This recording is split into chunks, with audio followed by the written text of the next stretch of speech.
Atos capítulo 13, versículo 22 ao 23 diz assim: E quando este foi retirado, levantou-lhes como rei a Davi, ao qual também deu testemunho, e disse: Achei a Davi, filho de Jessé, homem conforme o meu coração, que executará toda a minha vontade.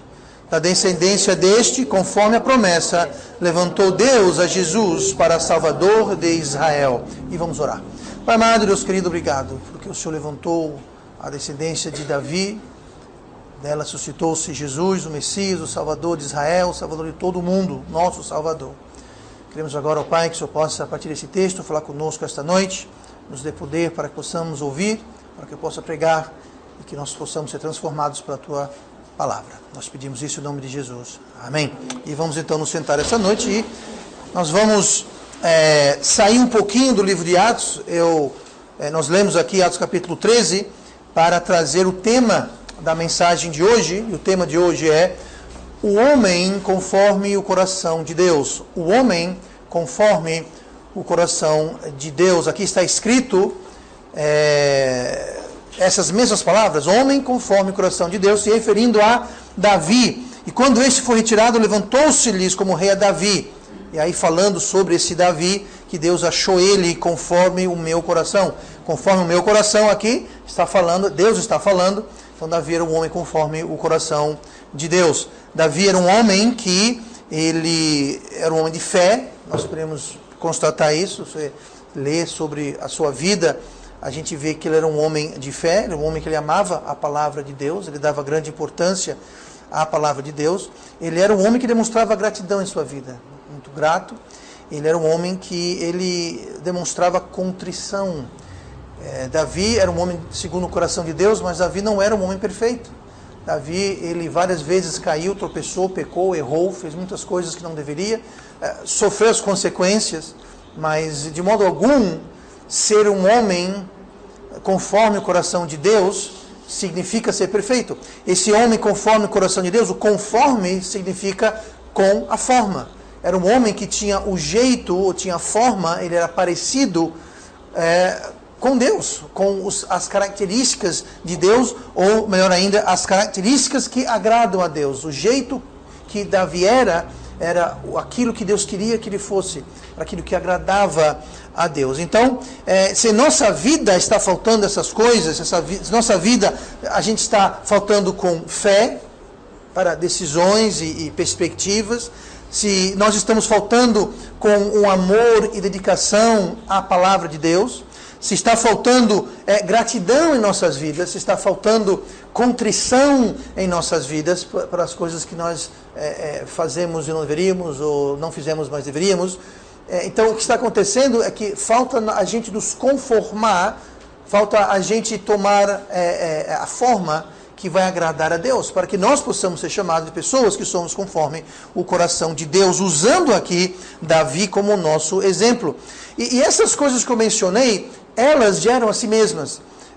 Amor, por exemplo. Amor gera amor. Pastor, eu tenho dificuldade muito grande em amar. Eu sou uma pessoa muito egoísta, eu sou uma pessoa que eu me amo, mas eu tenho dificuldade em amar. E amar sempre está falando sobre amar outras pessoas. É você amar, e o amor de Deus sendo o amor mais perfeito, aquele amor que a Bíblia chama de amor ágape, é aquele amor que não precisa ser provocado, é aquele amor que não precisa ser recompensado, é aquele amor que não exige nada em troca, é um amor que é dado livremente para alguém, sem precisar que haja alguma espécie de retorno ou uma provocação. Né? Então, o que eu faço, pastor? Eu tenho uma dificuldade imensa de amar. O que eu faço? Você começa a amar. Você começa a amar. Amor gera amor. Quanto mais você ama, mais amor vai brotar daquela fonte de amor. Né? Se você é salvo, você tem em si a capacidade de amar. Por quê? Porque o Espírito Santo habita em vós, e o Espírito Santo é Deus, e Deus é amor. Então, se você é salvo, você tem como amar. Agora, você precisa exercitar aquele amor. Você precisa começar a usar aquele amor, porque amor gera amor do mesmo modo que fé gera fé. Eu já falei muitas vezes que fé, assim como amor, é como se fosse um músculo. Se você quer ter um músculo forte, grande, eu não vou flexionar meus músculos, que eu corro o risco de rasgar a minha camisa. Mas veja bem, o que acontece é que se você quer ter músculos maiores, você precisa fazer o quê? Exercitar. Assim é com o amor, assim é com a fé. Você não vai ter uma fé muito grande se você não começa em algum lugar. Então você precisa usar a sua fé. Fé gera fé, amor gera amor, gratidão gera gratidão. Quanto mais você é grato por várias coisas em suas vidas, vocês vão começar a perceber quão mais coisas nós temos para ser gratos. E aquela pessoa que é ingrata, ela é ingrata em praticamente tudo. Por quê? Porque gratidão gera gratidão. Da mesma forma que contrição gera contrição. Então, se nós começarmos a buscar, emular, copiar essas características que existiam na vida de Davi, que era um homem conforme o coração de Deus, então nós podemos também ser conforme o coração de Deus, conforme a vontade de Deus. Então, vamos ver aqui, a partir de Davi, como que alguém se conforma, como que alguém pode ter um coração que é conforme o coração de Deus. E vamos começar hoje então com algumas características. Vamos começar hoje com a primeira, que fica lá em Salmo 62. Eu quero que você tome um instante para abrir sua Bíblia para Salmo e o capítulo 62. E nós vamos dar uma olhadinha aqui em um versículo, versículo 9 do Salmo 62, que diz o seguinte: certamente que os homens de classe baixa são vaidade, e os homens de ordem elevada são mentira. Pesados em balanças, eles juntos são mais leves do que a vaidade. Este salmo aqui está retratando, refletindo uma característica de Davi, e isso era a sua humildade. Davi era uma pessoa muito humilde. Você lembra que quando a arca que havia sido tirado de Israel, lá no tempo de Samuel, lá no tempo de Eli, ainda no começo dos juízes, aliás, no fim dos juízes, pouco antes de Saul, o primeiro rei, tomar o trono, os inimigos de Israel vieram e eles levaram a arca, capturaram a arca, levaram embora, e houve grande tristeza, grande comoção. E ela ficou com os filisteus por um bom tempo, mas em determinada hora Davi foi, ele lutou, batalhou, ganhou, venceu, e ele então trouxe de volta a arca para a cidade de Davi. Não era bem Jerusalém ainda, mas ele trouxe de volta. E vocês lembram talvez do episódio que quando estava entrando, ele estava dançando e pulando e jubilando, e a sua esposa viu da janela e começou a caçoar dele e falou: você parece um louco, você parece um desses quaisquer, você parece... Veja bem, aquele era o rei de Israel. O rei de Israel não se achou alto bastante de se jubilar e de saltar e de se alegrar e até, digamos assim, se humilhar. Ele não chegou lá todo pomposo, com suas roupas, não, ele literalmente ele estava tão alegre, tão contente, tão satisfeito, que ele estava agindo como qualquer pessoa que estaria contente e alegre. Então, isso demonstra um pouquinho da humildade dele. Agora, quando fala aqui sobre classe baixa, né? Ele falou que certamente que os homens de classe baixa. Aqui não está falando, gente, sobre classe sociofinanceiramente falando, não é isso. Não está falando de alguém que era da classe alta, média, da classe essa ou aquilo, rico ou pobre, não é isso. Essa classe baixa está se comparando com ordem elevada, que fala na segunda parte do versículo. Certamente que homens de classe baixa são vaidade, e os homens de ordem elevada são mentira. Então está falando aqui que os homens de classe elevada eram aqueles, os príncipes, a nobreza, a aristocracia, os chefes, aquelas pessoas que tinham, digamos assim, nasceram com uma boa família, digamos, e tinham uma certa herança, esse tipo de coisa assim, um nome para zelar. E pessoas de classe baixa eram aquelas pessoas comuns, as pessoas do dia a dia. Não quer dizer que eram pessoas ruins, não quer dizer que eram pessoas necessariamente que eram pobres ou não, simplesmente eles não faziam parte, digamos assim, daquela classe mais alta, mais elevada que constituía a sociedade. Mas eu quero que você veja aqui o que quer dizer humildade biblicamente falando, e esse versículo ilustra isso perfeitamente. Humildade, várias vezes, não só na Bíblia, mas como no vernacular português, a gente costuma dizer que alguém humilde é alguém que é pobre. Financeiramente pobre, alguém que não tem muitos recursos financeiros. A pessoa é humilde. Isso não é o que a Bíblia se refere como humildade.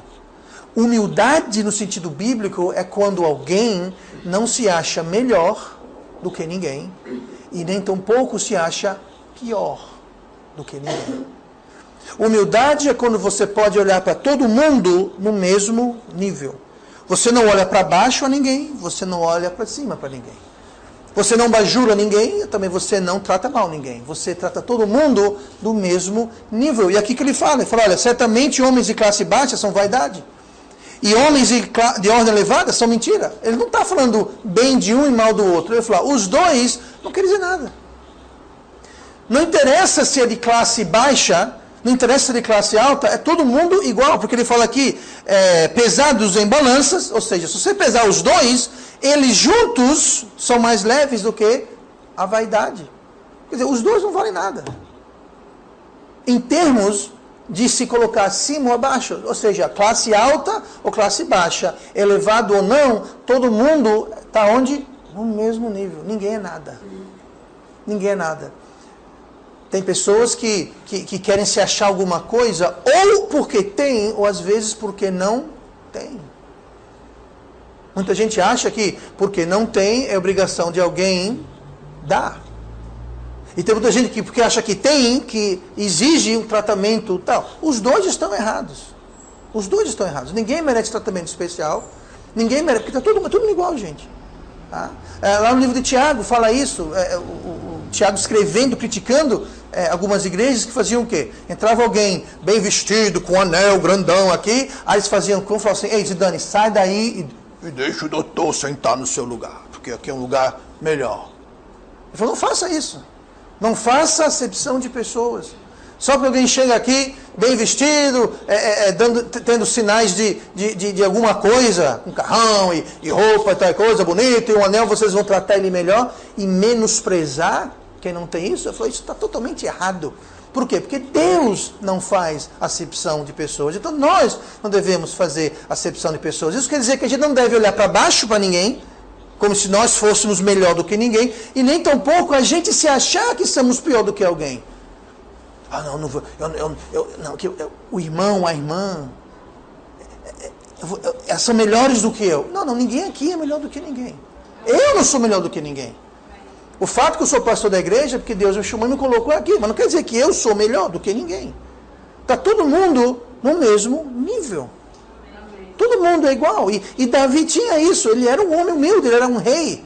Mas apesar de ser um rei, ele era um homem extremamente humilde. Ele não deixava aquilo subir para a cabeça dele. Muito crente em igreja, você vai... Eu estou generalizando, é claro, mas a pessoa tem algum cargo, uma posição, pronto, a cabeça faz... começa a achar que é dono do mundo. E não é assim. Porque todos nós somos servos. Jesus falou, quer ser o maior entre vós vai ser o quê? Vai ser o servo. Maior entre vós vai ser o servo. Então, quer ser grande perante Deus? Seja um servo.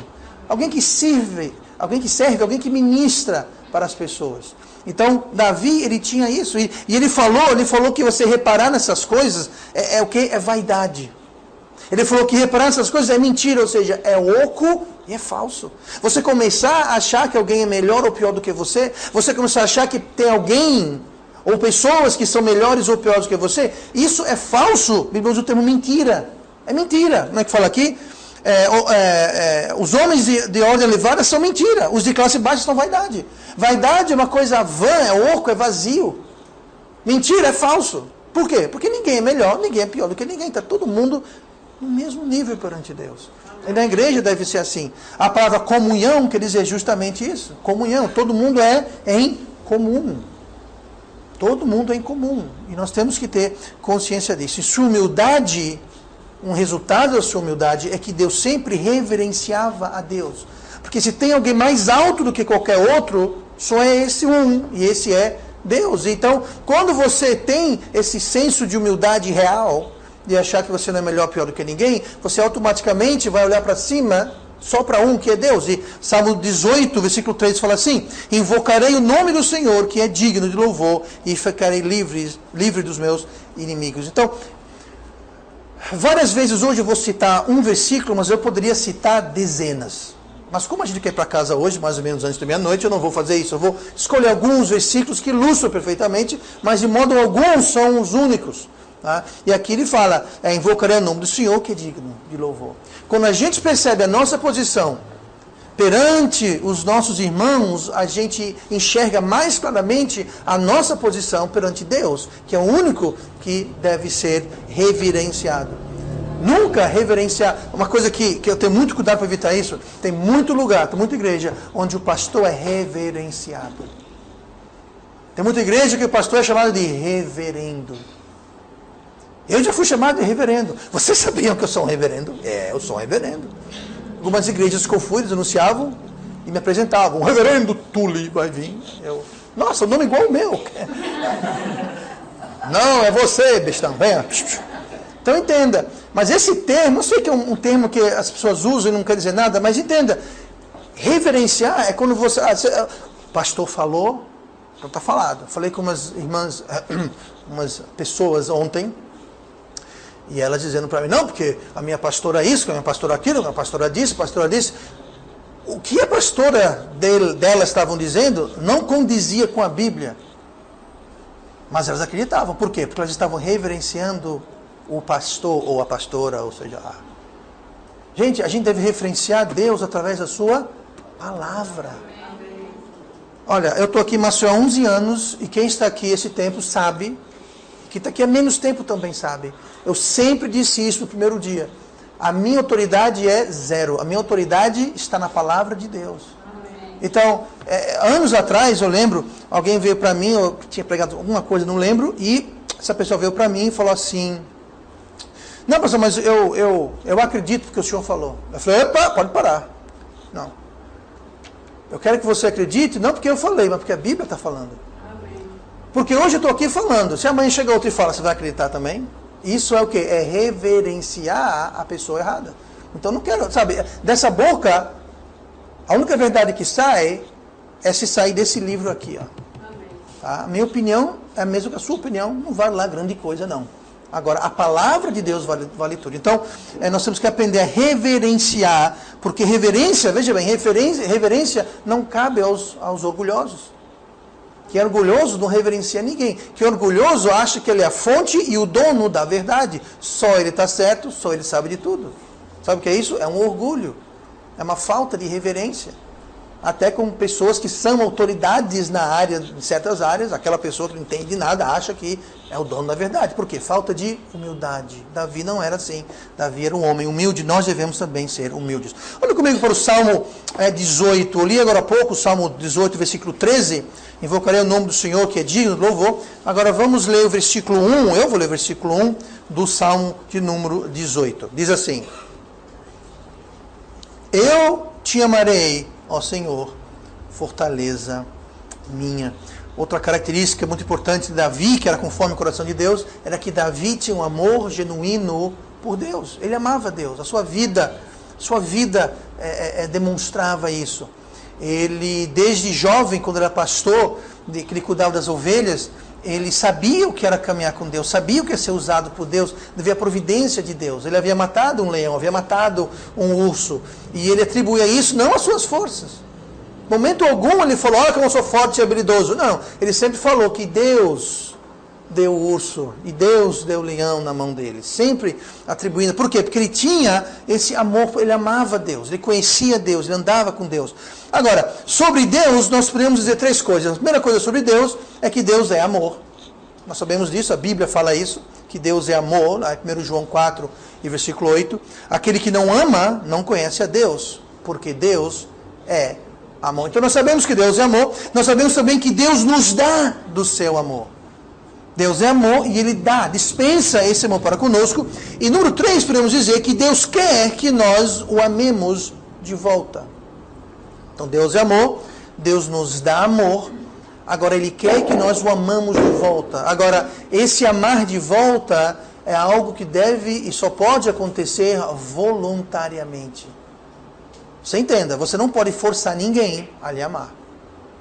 Você pode comprar o pseudo-amor de alguém. Você pode chantagear, você pode ameaçar, mas o amor genuíno e sincero, pela própria natureza do amor, ele precisa ser dado de livre e espontânea vontade. Eu não posso pegar alguém e me ame ou lhe mato. Não, isso não é amor. Me ame, senão... Não, isso não é amor. Então Deus não está interessado em amedrontar a gente, forçar a gente, em chantagear ou comprar a gente para amar Ele, porque isso não é amor, isso desfigura, desvirtua o amor. Então Deus, Ele é amor, Ele nos dá amor, e Ele quer que a gente pegue aquele amor e ame Ele de volta. E aqui que está a chave da coisa. Como que a gente pode amar a Deus? Jesus falou assim: se deres um copo d'água para um desses meus pequeninos, estará o fazendo para mim. Jesus falará para um grupo de pessoas, aqui falando sobre o julgamento das nações, Ele dirá assim: entrai no meu reino, falando aqui sobre o reino milenar. Porque eu estava preso, você me visitou, eu estava nu, você me vestiu, eu estava com sede, você me deu água, com fome, você me alimentou, eu estava preso, você me visitou. E eles dirão: mas Senhor, quando que o Senhor estava nu, com fome, preso ou doente, e nós o visitamos e lhe acolhemos? Quando? Não estou lembrado. Porque fizeste para estes meus pequeninos, o fizeram para mim. Sabe como é que a gente ama Deus de volta? Amando outras pessoas e ajudando outras pessoas e estando disponível para outras pessoas e pensando em outras pessoas. E o oposto de amor é aquela vida que é vivida para mim. O que eu quero, como que eu fico, o que eu ganho com isso, qual a minha vantagem, por que eu vou fazer isso? Isso é justamente você ter o Deus do amor que lhe ama. Aí você pega aquele amor e você se ama, é meu. Eu não amo ninguém, eu não ajudo ninguém. Está com fome, se vire. Está com sede, problema seu. Está doente, não é da minha conta. Eu preciso cuidar de eu. Então Deus, para que sejamos conforme o coração de Deus, Deus quer que nós sejamos pessoas caracterizadas por amor. Amor a Ele. Mas nós só podemos amá-lo através de amar as pessoas. Diga uma coisa: Deus tem fome para que a gente possa alimentá-lo. Deus tem frio para que a gente possa aquecê-lo. Deus está preso, doente, para que a gente vá visitá-lo. Não, Deus é Deus, Deus não precisa de nada. Deus é autoexistente, autossuficiente. Ele está muito bem, obrigado. Nós vamos amar a Deus ao passo que nós amamos as pessoas ao nosso redor. Cuidamos das pessoas, nos preocupamos, oramos e fazemos coisas para as pessoas ao nosso redor. Assim que nós amamos a Deus. É assim que nós amamos a Cristo. O amor de Deus, ele não é condicional. O amor de Deus não está ligado ao que nós somos, ao que nós temos. O amor de Deus, ele é incondicional. O amor de Deus é condicionado a Ele mesmo. Eu já falei isso antes, mas eu e você, nós não precisamos fazer nada para sermos alvos do amor de Deus. O mundo não precisa fazer nada para ser alvo do amor de Deus. Você vai no presídio, aqueles bandidos que mataram e roubaram, eles não precisam fazer nada para serem alvos do amor de Deus. Porque Deus ama todo mundo, não tem nada a ver com eu ou você, a nossa justiça, o que nós somos, o que nós fizemos ou não fizemos, o que nós temos ou não temos. O amor de Deus é baseado e condicionado a Ele. Olha o que fala aqui em Deuteronômio 7, são 2 versículos ímpares da Bíblia, mas explicam isso. Deuteronômio 7, capítulo 7, versículo 6, fala assim: porque povo santo és ao Senhor teu Deus. Agora vai. O Senhor teu Deus te escolheu para que lhes fosses o seu povo especial. Então aqui está falando para o povo judeu, povo especial. Deus escolheu. Está ficando boa coisa, né? Deus me escolheu, eu sou especial. De todos os povos que há sobre a terra. De todos os povos, Deus escolheu vocês para ser um povo especial. Agora o 7. O Senhor não tomou prazer em vós, nem vos escolheu, porque a vossa multidão era maior do que todos os outros povos. Pois vós éreis menos em número do que todos os povos. Mas porque o Senhor vos amava, e para guardar o juramento que fizeram a vossos pais, o Senhor vos tirou com mão forte e vos resgatou da casa da servidão, da mão do faraó, rei do Egito. Então veja só, o que Deus está falando aqui é o seguinte: Deus escolheu vocês não porque Ele teve prazer em vocês. Deus não escolheu você porque você agradou ou deu alguma espécie de prazer ou nada a Ele. Deus não escolheu você porque você era os mais numerosos. Deus escolheu você porque Deus escolheu você. Porque Deus é amor. Olha o que fala aqui no versículo 7. O Senhor não tomou prazer em vós, nem vos escolheu, porque a vossa multidão era mais do que a de todos os outros povos. Aí fala, vocês eram até os menorzinhos, os mais ridículos e patéticos que tinha. Não tinha nada demais contra vocês. Sabe o que isso faz num povo orgulhoso? Furou a bola deles. Murchou o pneu completamente. Muita gente acha, Deus me escolheu porque eu sou uma pessoa muito boa. Deus me escolheu porque eu sou uma pessoa muito santa. Eu estou... Sabe uma coisa? Deus escolheu você não por nada que você fez, ou por nada que você é, por nada que você tenha. Deus escolheu você porque Deus simplesmente lhe ama. Simplesmente isso. O Senhor teu Deus te escolheu para que Ele fosse seu povo especial. Porque a vossa multidão era menor. Versículo 8. Porque o Senhor vos amava. Não é isso. Sabe por que Deus escolheu? Porque Deus amava eles. Mas por quê? Porque Ele amava. E Deus é o quê? Deus é amor. Então não se ache especial. Porque Deus lhe ama. Porque Deus ama todo mundo. Volta para a humildade. Deus ama todo mundo. Sabe, aquele assassino que matou 10 pessoas, Deus ama ele. Aquele muçulmano que se matou, explodiu um monte de gente, Deus ama ele. Jesus morreu por ele também. Então não devemos nos achar grande coisa. Porque Deus ama, Deus é amor, Deus nos dá amor, e Deus quer que a gente ame as outras pessoas. Que a gente dispense esse amor. Porque o amor de Deus é incondicional. Quer ser conforme o coração de Deus? Primeira coisa, seja humilde. Segunda coisa, ame. Ame. Ah, pastor, eu tenho dificuldade. Eu sei. Qual a minha dica? Comece em algum lugar. Comece a amar que você vai amar. Mais ainda, Salmo número 9, rapidinho. Salmo 9, versículo 1. Diz assim: eu te louvarei, Senhor, com todo o meu coração, cantarei todas as tuas maravilhas. Eu, como disse antes, eu escolhi esse um versículo, dentre dezenas que eu poderia ter escolhido e citado. Mas aqui está mostrando que Davi, além de ser alguém que amava, além de tratar de alguém que era humilde, aqui nós vemos que Davi, ele tinha reconhecimento, ele reconhecia Deus. Eu te louvarei, Senhor, com todo o meu coração. Havia um profundo reconhecimento na vida, no coração de Davi, de quem era Deus e o que Deus havia feito para ele. A palavra reconhecimento, a gente pode aqui dizer gratidão. Davi era uma pessoa muito grata a Deus. Se você olhar no dicionário a palavra gratidão, a primeira definição é o seguinte: reconhecimento por alguém de que lhe prestou serviço, auxílio, favor, etc. Agradecimento. Gratidão é reconhecimento. Gratidão é você reconhecer que alguém lhe fez algo. Alguém lhe fez algo. E nós somos exortados a fazer isso. Colossenses 3, versículo 15. E a paz de Deus, para a qual também fostes chamados em um corpo, domine em vossos corações e sede agradecidos. Nós somos chamados para sermos agradecidos, pessoas gratas. Agora note como aqui está ligado a paz em nosso coração, que a paz de Deus domine em vossos corações e sede gratos. Aqui está dizendo o seguinte: sabe quem tem paz no coração? Quem é grato. Porque quem é grato sabe de onde aquilo veio. Se você não é grato, você acha que aquilo veio de quem? De você mesmo. Aí você não tem paz, porque agora você depende de você.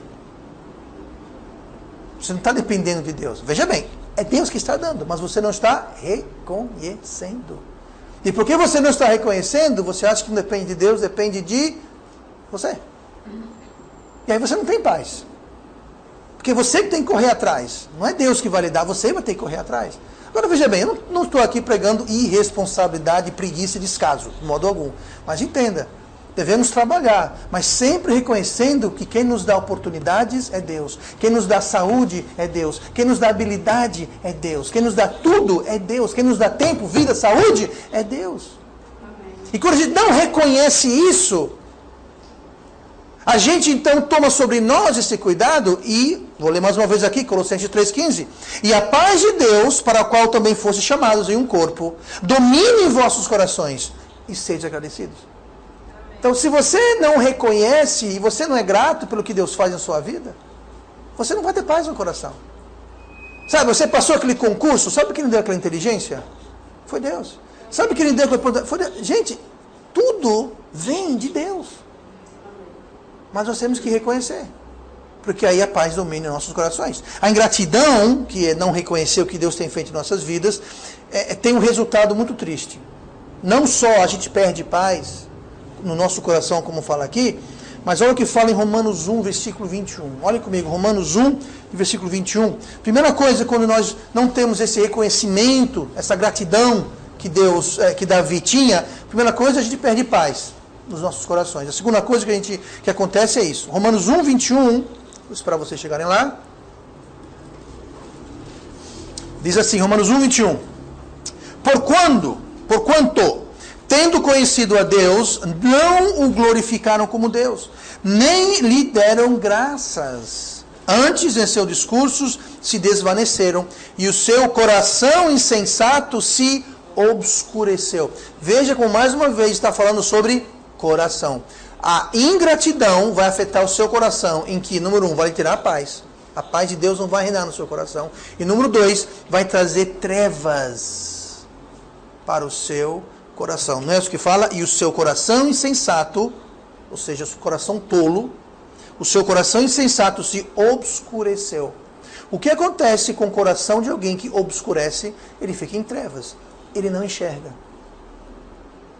Ele não enxerga a situação em que ele se encontra. Ele acha que está tudo bem.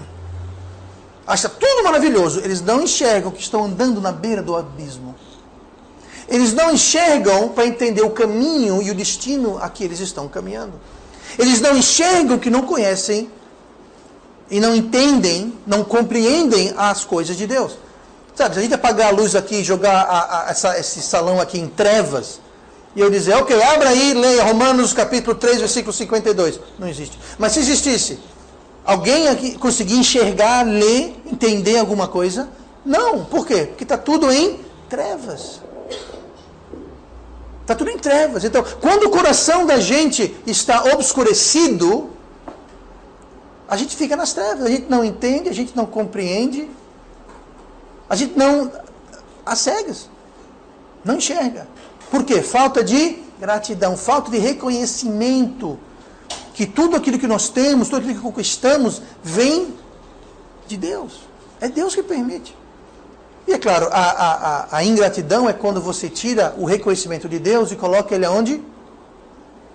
As minhas mãos, o meu esforço, a minha inteligência, a minha habilidade, o meu talento. Quando a gente começa a achar e pensar assim, é um sinal de que o nosso coração está obscurecido e eu lhe garanto que está sem paz.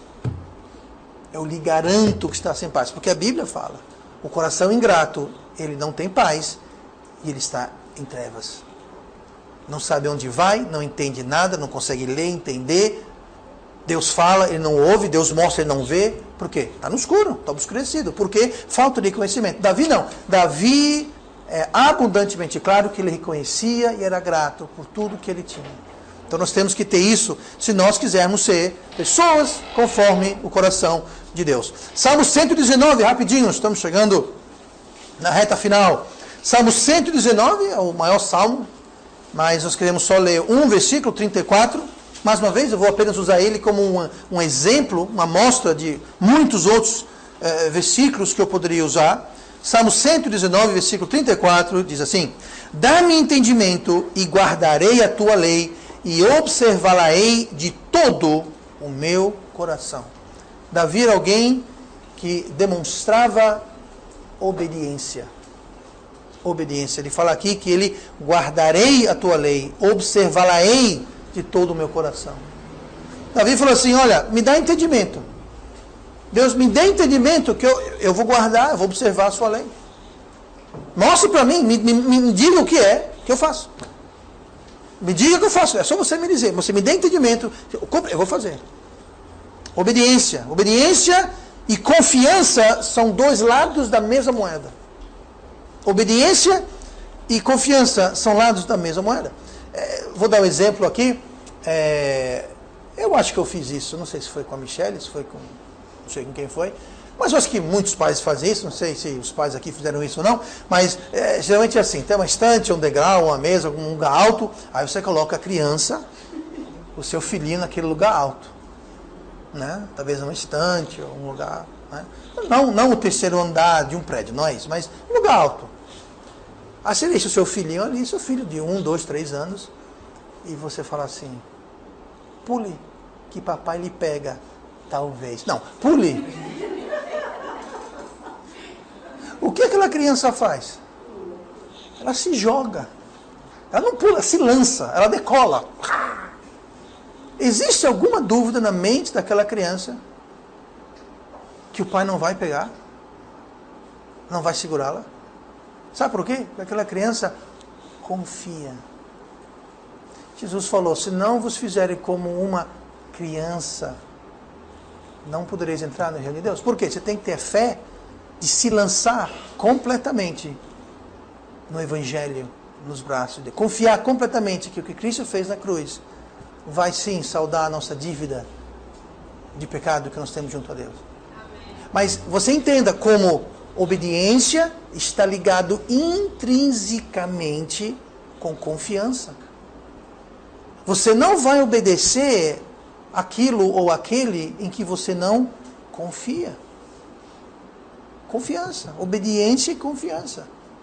Então, se alguém não é obediente a Deus, aquilo é uma reflexão, sabe de quê? De que aquela pessoa não confia em Deus. Porque se confiasse em Deus, obedecia. Se confiasse em Deus, Deus falava: meu filho, pule. Bom, deixa eu ver aqui. Sabe que são 2 metros aqui, papai. 2 metros é um bocado. Você treinou com um saco de batata primeiro? Como é que eu sei que suas mãos estão tão oleosas, eu vou derrapar? Já fez isso antes? Não, a criança não está fazendo pergunta. Me prove primeiro. Ele não está, ele simplesmente, se Deus falou, eu vou fazer. Ponto. Ponto final. Isso é ser conforme o coração de Deus. Já pensou, você é um pai, sua mãe, você bota seu filho, pula, meu filho, pulo nada. Eu pular? Não. Tá que eu sou o quê? Bobo, eu vou pular. Ah, escorrega cá e vou quebrar minha cara. Ah, não. Me tira daqui, me tira. Pule, não pulo, eu não pulo, não vou pular. Ah, vai não pular? Não, deixa eu pular, mas... Quem não obedece a Deus é porque não confia. E a palavra confiar vem de quê? Com fé. Não tem fé em Deus. Quem não obedece a Deus é porque na realidade não tem fé em Deus. Tem fé em quem? Tem fé nele. Bom, eu vou pular. Se eu ver que for alto o bastante, que caso eu escorregue, dê para eu me segurar, eu pulo. Mas se eu pular, dependendo daquela peça ali, pulo não. Porque eu confio em mim. Eu não confio em Deus. Eu não tenho fé em Deus. Eu tenho fé em mim. E aí que está o problema. Porque se for de ter fé em você mesmo ou ter fé em Deus, eu aconselho ter fé em Deus. Porque o Deus a quem servimos é um Deus maravilhoso, todo-poderoso, que sabe tudo e que nos ama mais do que a gente poderemos jamais sequer compreender. Então, se alguém é digno de confiança, é Deus. Ter fé nele. Se alguém não tem fé em Deus, se alguém tem fé em Deus e confia nele, olha o resultado aqui. Salmo 27, versículo 1. Tá? Vamos ver o oposto aqui agora. Salmo 27, versículo 1. O Senhor é a minha luz e a minha salvação. A quem temerei? O Senhor é a força da minha vida. De quem me recearei? Falou assim, olha, se Deus é a luz e a minha salvação, eu não vou temer ninguém, eu não vou recear ninguém, nem nada. Se for para eu pular, eu pulo. Se Deus mandar ficar, mas Deus está tudo desabando, fique. Ok, vou ficar. Se Deus mandar pular, pule. Mandar sentar, sente. Mandar ficar, fique. Obedeça a Deus. Ele sabe. Ele sabe. Deus sabe o que está no outro lado da curva. Eu não sei, você não sabe. Então, se Deus fala, olha, fique do lado esquerdo da estrada, ou do lado direito da estrada, obedeça. Porque Ele sabe o que está no outro lado da curva. Ele pode lhe livrar. Ele sabe, nós não sabemos. Então não vamos confiar em nós, vamos confiar em Deus. Segundo Samuel 22 e 3. Deus é o meu rochedo, nele confiarei, o meu escudo e a minha força da minha salvação, o meu alto retiro, o meu refúgio, ó meu Salvador, da violência me salvas. Sabe, se Deus é seu escudo, se Deus é sua força, se Deus é sua salvação, seu refúgio, seu retiro, então, tudo bem. Temer o quê?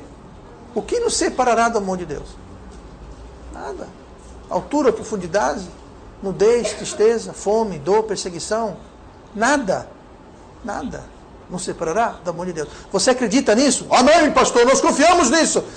Então demonstre isso através de obediência. Ai, mas pastor, porque eu não sei, mas como vai ser? Deus está sabendo.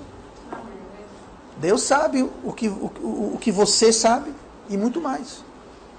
Deus conhece nossas fraquezas, Deus conhece nossos medos, nossos temores. Deus sabe. Confie nele, porque Ele sabe, Ele sabe. E por última coisa aqui, Salmo 25, versículo 11. Salmo 25, versículo 11. Por amor do teu nome, Senhor, perdoa a minha iniquidade, pois é grande. Esse pois é grande não é que Deus é grande, a iniquidade de Davi era grande. Que ele não está engrandecendo Deus, ele está falando, a minha iniquidade ela é grande. Isso mostra a contrição de Davi. Davi, ele não tentava justificar os seus erros.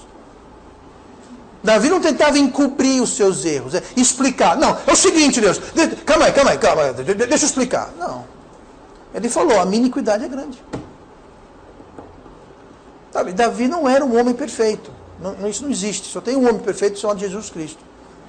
E sabe o que os homens fizeram? Cravaram numa cruz. A luz veio ao mundo, o mundo rejeitou a luz porque suas obras eram más. Então entenda, não tem homem perfeito.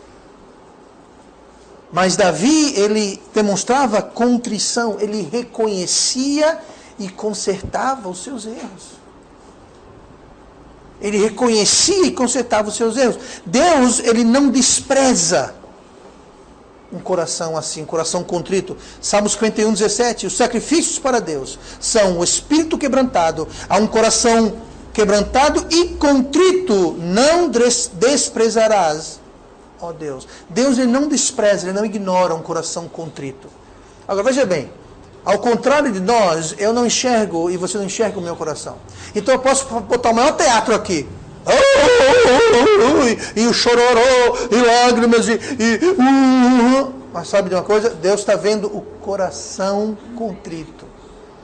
Drama, choro, lágrima, espernear. Você pode impressionar pastor, os irmãos, mas Deus está vendo o que? O coração contrito Deus não despreza. O coração contrito. Ele está vendo o seu coração. Deus está com aquelas pessoas, está de lado das pessoas que têm de fato um coração contrito, pessoas que estão realmente contristadas. O espírito está quebrantado pelas suas muitas iniquidades. Olha o que fala aqui Isaías 57 e versículo 15. Porque assim diz o alto e o sublime que habita na eternidade, e cujo nome é santo. Num alto e santo lugar habito, como também com contrito e abatido de espírito, para vivificar o espírito dos abatidos e para vivificar o coração dos contritos. Veja bem, aqui ele falou, Deus falando, eu habito no alto e santo lugar.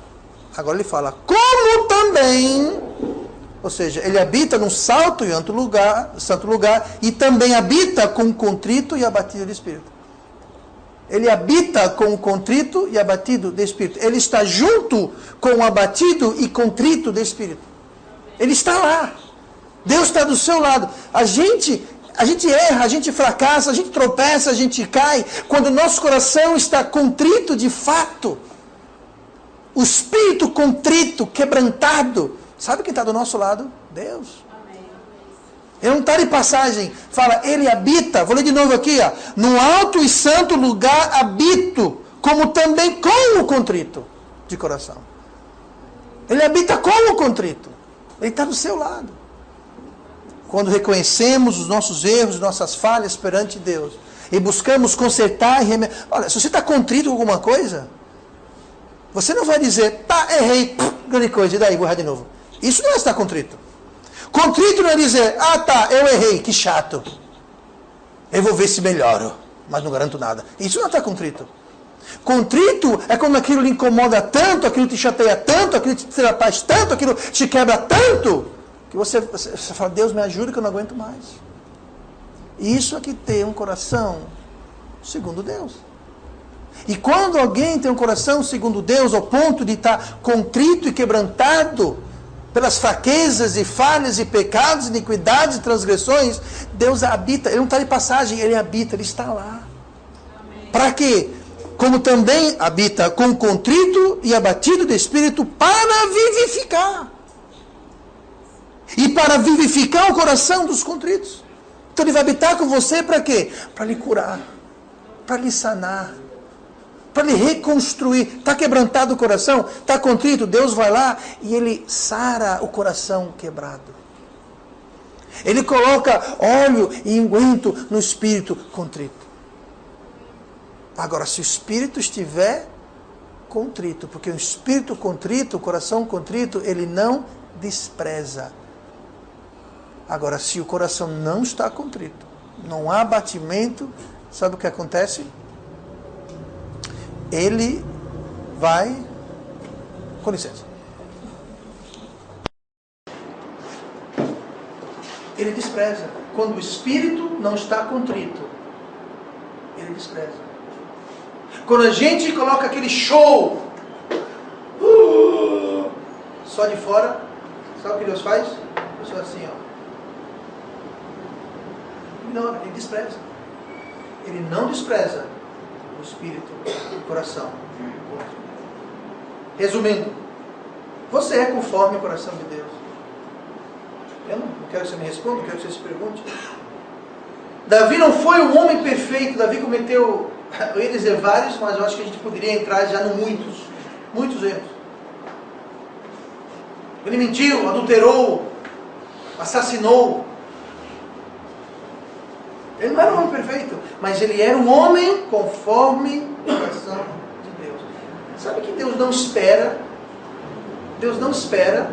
perfeição da gente. Deus sabe quem nós somos. Deus não espera a perfeição da gente. Mas Ele espera sim que nós sejamos conforme o seu coração. Que apesar de imperfeitos, nós tenhamos humildade, amor, gratidão, obediência, contrição.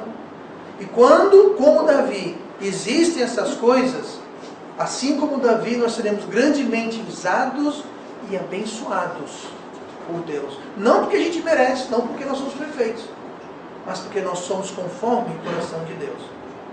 E Deus espera sim isso de nós. E vamos orar. Pai amado, obrigado